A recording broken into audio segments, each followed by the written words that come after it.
Hello, Ram Ram ji सभी ने। आपके अपने शिव शिव फैशन लिबास में आप सभी का स्वागत है। ये देखो, ये वाइट बेस है, ये मेरा फेवरेट डिज़ाइन है।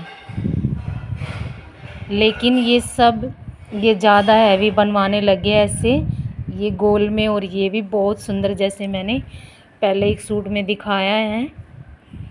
ये देखो, ये नेक है और वाइट क्रेप का कपड़ा है, बहुत सुंदर क्रेप है।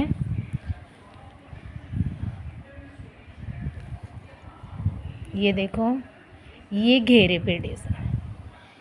पे है और ये पर लगे हुए हैं छोटे छोटे से मोती। ऑफ वाइट कलर है और ये है बहन की सिंगल में बाजू, कितनी प्यारी लग रही है। हेलो, राम राम जी सभी ने।